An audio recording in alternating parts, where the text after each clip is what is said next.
everyone. Hello. For those in the audience, you might want to put the headphones on just to make sure you can hear us over the clamour of lunch that's happening right now. But yeah, hello everyone. Welcome along to the Edie Extra stage at Edie 24, which is the sustainability event of the year. So Edie Extra is a new channel that Edie is soon to be launching, basically to get closer to our audience and talk about the challenges, initiatives, projects for the sustainability professionals as much as for the business itself. So it's going to be a new multimedia format channel that we'll soon be launching. And at Edie 24, this is the kind of soft launch of the Edie Extra channel, and we've got a number of quick fire discussions taking place across the 2 days about some really kind of big, hairy subjects, to the point where half an hour and 20 minutes is going to be quite tight to fit it all in, but we'll do our best on that today. So thank you for the audience here tuning in live, and of course to those listening and watching the broadcast later on. So this lunchtime session is focused on carbon offsetting, described as either A, an essential path to net zero, or a dangerous distraction. Speaking of distractions, I know there's lunch going on right now, so thank you guys in the audience for coming along and listening to this. I'm Edie's editor, Matt Mace, and joining me for this panel discussion today, we have Adele, Cheli, who is the Partnerships and Strategy Director at GSK, and Professor Paolo Taticchi, who is the Professor in Strategy and Sustainability and Co-Director of the UCL Centre for Sustainable Business. So thank you both so much for joining me today. Thank you. So maybe we can just start, with a kind of big scale question, but as you answer that, feel free to obviously introduce yourself and why this session in particular is relevant to you guys. So the title of the session is this essential path to net zero or not? So my question is, do you think offsets have a role in reaching net zero and driving climate action? Quite a loaded question to start, but Adele, maybe we could start with you. Absolutely, and hi everyone, nice to meet you. I'm Adele, and I work at GSK in the sustainability team, and why this is relevant to me is because as part of our strategy, I lead on all our carbon credits portfolio. So a very relevant question that we have asked ourselves, of course. So for us at GSK, we're a global biopharma company. We really follow the science. The science is very clear that decarbonizing within your supply chain, so across Scope 1, 2, and 3, is fundamental, but it's not enough. So if we want to have a chance to remaining below 1.5, we need to do the decarbonization, and we need to take responsibility of the unabated emissions that we will have. So that's our approach to this topic and to this issue. So we have a target of reducing by 80% our Scope 1, 2, and 3 emissions by 2030. So quite an ambitious target, going beyond SBTi. And then we also want to take responsibility for that future emissions we cannot abate. So we do that by investing in nature projects now for the future. And I can say more about that. Yeah, we'll definitely be touching on that other problem. So key part of our nature and climate action. Good. And Paolo, I'd like to bring you in onto that. Yeah. What is the role of offsetting in net zero? Yeah, absolutely. Great to be with everyone here. Thank you for the invitation.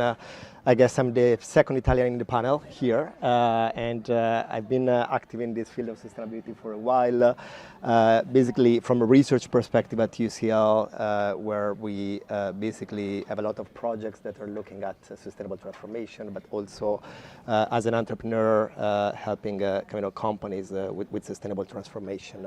I guess my take on this is very similar to Adele's one. This means, of course, carbon offsetting plays a very important role. I guess it's important because, first of all, in some industries, it's impossible to completely reduce emissions. So at some point, you are forced to deal with carbon offsetting. So it's part of the strategy, but I guess it should be the last option of any kind of strategy there. And basically, I believe that it's quite different when you look at large organizations and small organizations.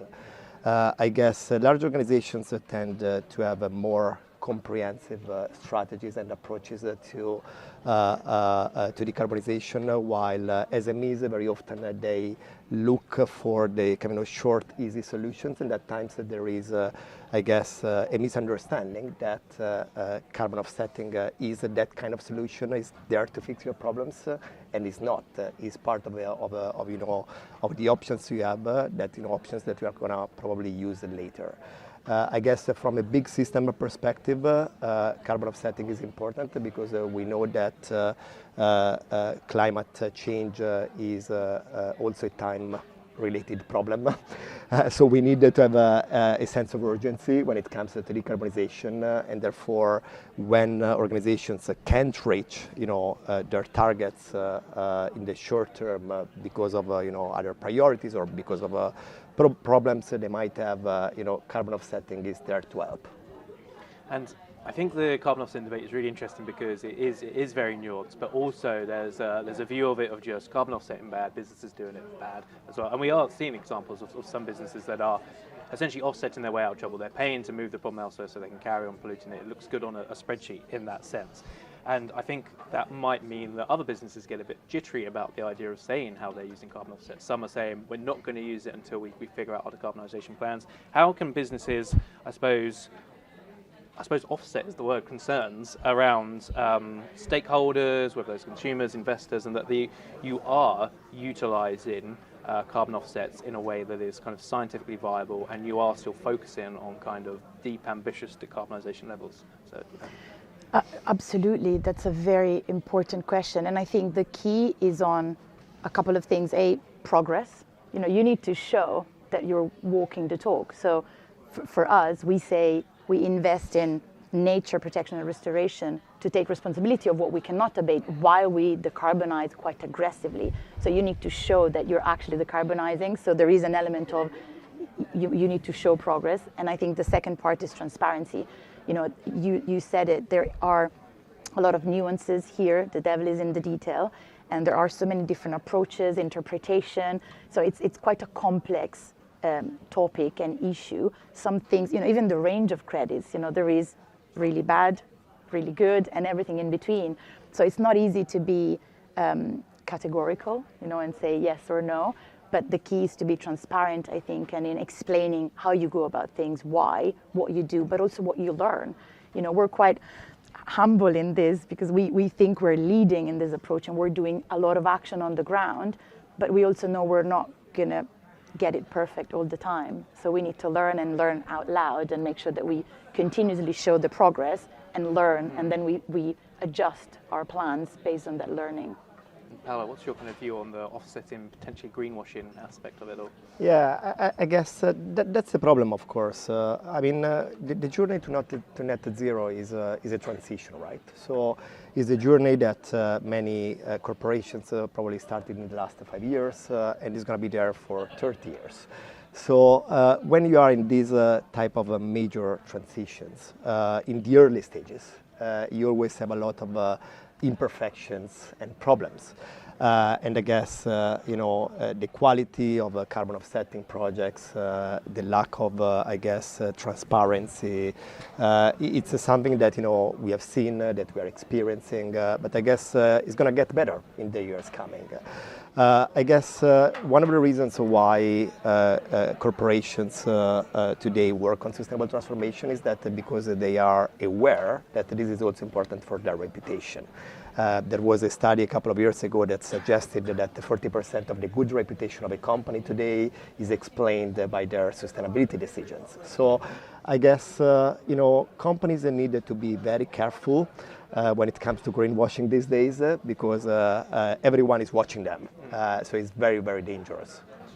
And Paolo, you touched earlier on the kind of different approaches between like SMEs and larger companies. And I think what we're establishing here is there's no kind of silver bullet or one-size-fits-all approach to utilising this. But is there an ideal approach when a business starts to look at carbon markets and offsets and how they should approach? What are the kind of key considerations they need to make sure they're utilising this in the right way? Yeah. I guess, first of all, you need to have a high-level strategy, right? And I guess very often in strategy we have this idea that we know exactly what we wanted to do in the years coming. And that is not going to work in the field of net zero. You are dealing with a lot of uncertainty. You are dealing with the idea that there are going to be technologies that are going to help you in the future, but you don't know when they are going to be available and when they are going to be cost effective. So I think you need to have a vision, first of all. You need to have a high-level plan, and you need to be able to basically build smaller plans every 3-5 years that will help you to stay in a certain trajectory. So I think for me, one of the important things, this is valid for both large organizations and the small organizations, is that if you recognize that net zero is an important part of your journey and you take it seriously, you need to build the capabilities. Because unfortunately, today in organizations large and small, we still lack know-how. And we need that to basically go through these complex journeys of transformation. And Adele, how did you then map the role of play in that kind of very ambitious strategy that you referenced? It would have been almost easy to lean on offsets a bit too much, but you kind of have taken a step back and make sure you're doing it right. What were the steps to success for that? Absolutely. So I think the very first step, and maybe to build on what Paolo said and then move to your question, is I think every business should really recognize that taking action on climate and nature is the business issue. So it's not a cost, it's an investment in the future, because climate change and nature loss are disrupting not just community resilience, health, but business resilience, supply chain. So I think that's a fundamental shift in business mindset, right? Because then you start to see this as part of your strategy, as part of how you do business, not as an add-on cost or a nice to have. So in this context, what we did actually is very similar to what Paolo outlined, because we really look at what is technologically feasible for us to achieve in terms of reductions across scope 1, 2, and 3. And we know that one of our biggest source of carbon emission is actually on patient use. So we really look at the details of how we could get there and what is technologically possible. And then when we got to that 80% really ambitious space, we debated internally, what could we do about what we cannot abate? And that's the only portion that we will cover with carbon credits. We're not going to cover more. So if we not necessarily achieve the 80%, we're not going to, contribute more of that, because the point is not to get out of other targets, it's to genuinely contribute to a social target, because 1.5 is a physical limit. And if we go beyond that, the consequences are here for everybody, for businesses, for society. So it's very important that we all contribute to that on top of doing our own internal net zero as BTI. And it's fair to say right now that the markets, and there are various ones, are kind of plagued with challenges right now.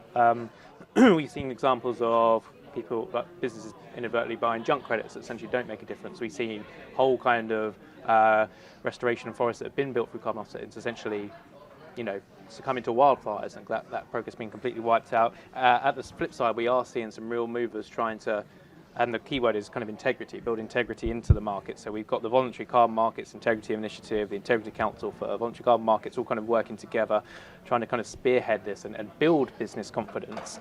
But right now, there was a survey from the We Mean Business Coalition at the start of the month that said that only 20% of businesses that aren't already purchasing carbon credits would consider doing so. And the main concern is just the quality of the market. So what would be your advice for any business that's perhaps just on the sidelines a little bit and just watching that kind of, market, not being sure how to act? What would your advice be, Adele? That's a fantastic question, and I think it's also a big challenge, right? How do we get more business to take action now instead of waiting and watching, with all the complexity and the risks, right, of taking action now? And I think our approach to this is yes, the market is not perfect, but that's not a reason to step out. It's too important to fail. So my ask for other businesses would be actually engage more and help make it better. And there are a lot of initiatives right now. You mentioned some IFC-VCM, VCMI, that are trying to standardize what quality means. How do we assess quality? What claims companies can do based on action. So it is getting better in the right direction. But I think the biggest learning for us is actually being in the market. Assessing project is extremely difficult, and you can never guarantee that what you're investing on, will not catch fire. But there is a lot of due diligence you can do, and nowadays actually there are a lot of amazing tools. There are rating agencies to help you facilitate that decision making, and there is a lot of due diligence we do, for example, with experts, considering human rights, considering the nature impacts, the carbon accounting, to really make sure that what you're investing in is high quality And until a definition is there, I think the best definition of high quality is that real impact is happening on the ground for people, nature, and climate. If that's what the project does, then it's a positive. No, absolutely. Paolo, I'd love your views. I just wanted to add that when you're looking to buy carbon offsets, basically the mindset should be not to look for a supplier. You are looking for a partner.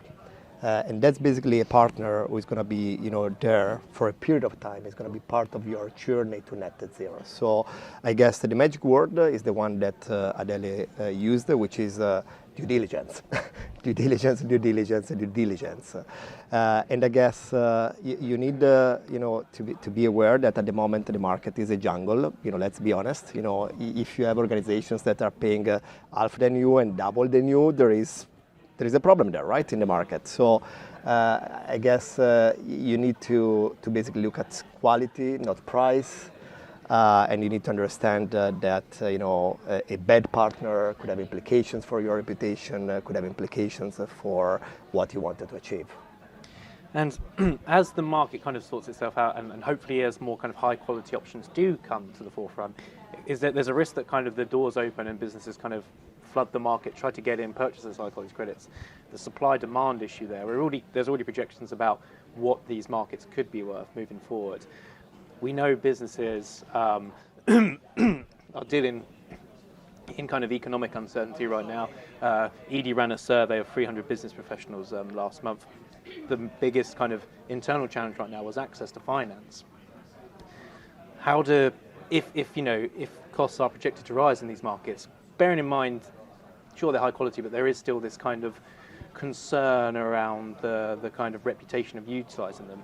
How can a sustainability professional build the business case for using something that could rise in costs and still have these aforementioned concerns around it? Adele? Great question. And I'm thinking about, so I'll share what we do, and then we can, it's hard for me to talk for all their companies. I think Paolo is more, I can talk for GSK. But the way in which we're going about this is we are investing in nature projects now, and these projects are early stage. So there is a lot of balancing act that we need to assess around the risks of investing in early stage, because of course that means anything could happen. And we have very little control because they're not our own project, right? We invest through partners.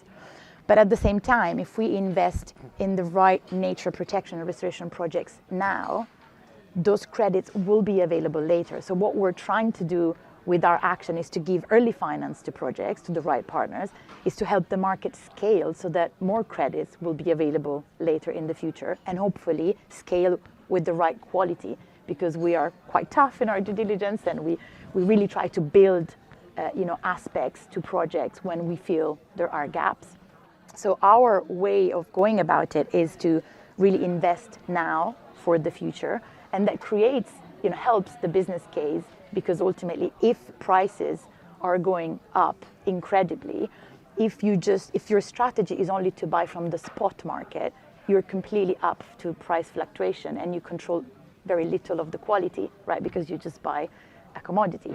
So what we're trying to do is actually invest in early stage so that we are aware of what's happening in the project. We're learning, we can help if needed, but also for a portion of our credits, we will be less, 100% exposed to the price fluctuation in the future.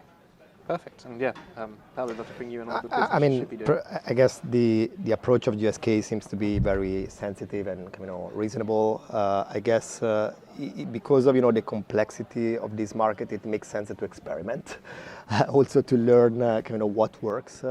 I don't have the answer to your question, but I envisage that this market is gonna have big changes probably 3-4 years from now.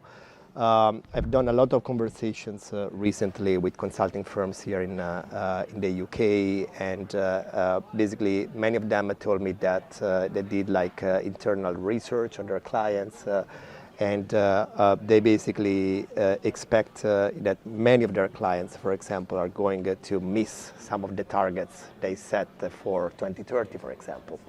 So if that is the case, at that point, many of them will probably, consider, I guess, using a carbon offsetting more, and that will basically boost demand. And I guess at that point, it's going to be very interesting to see what happens in the market. If the volume going up is going to reduce the prices or increase the prices.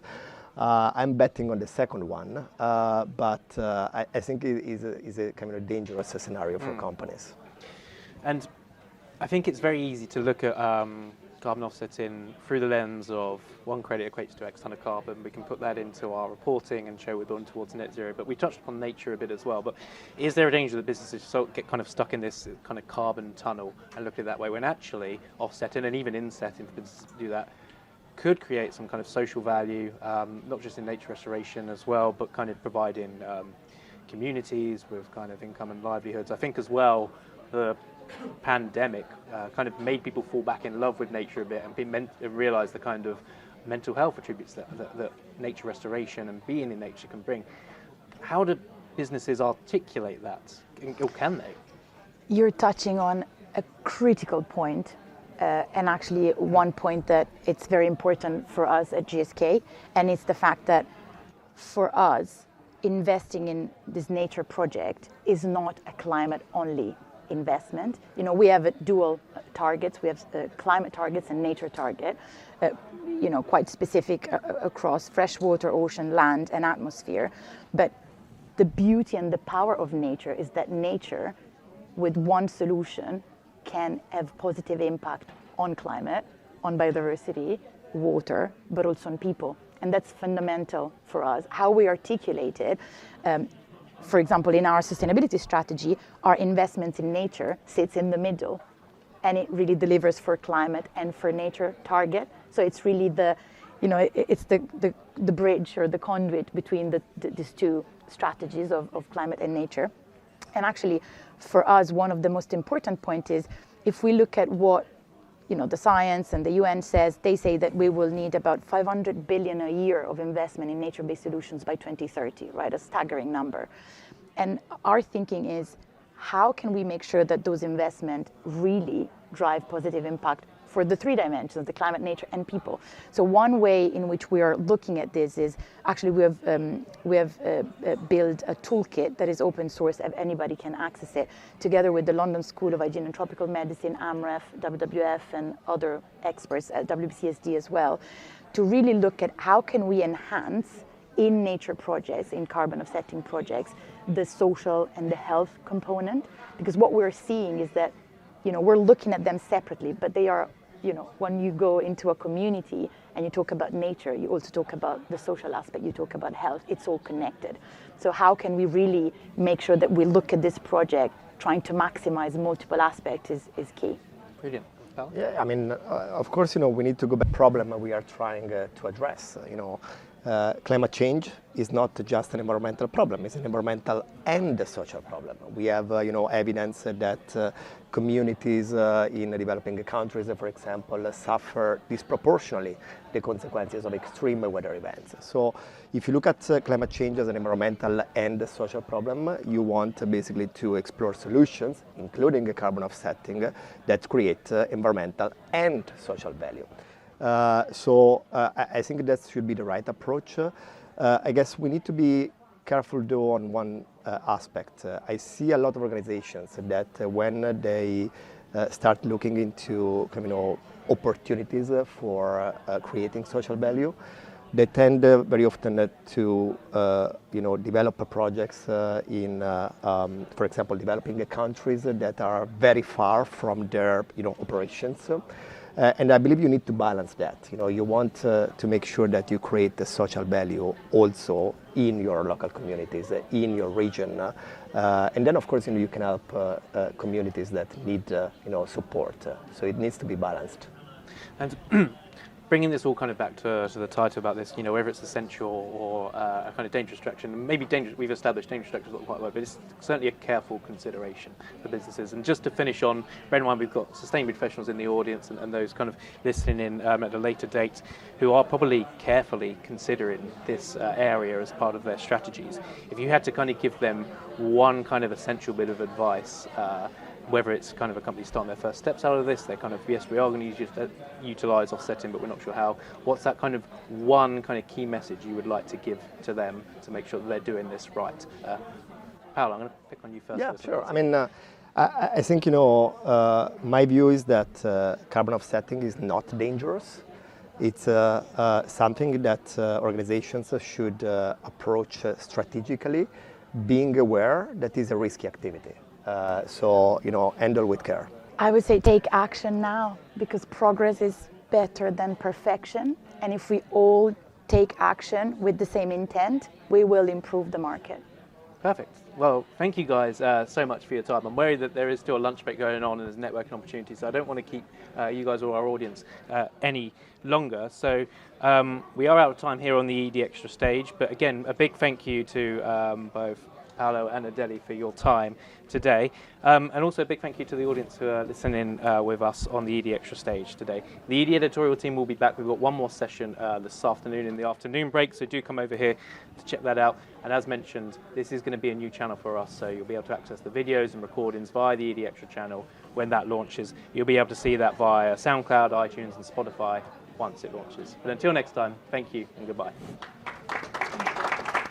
Thank you. Thank you very much.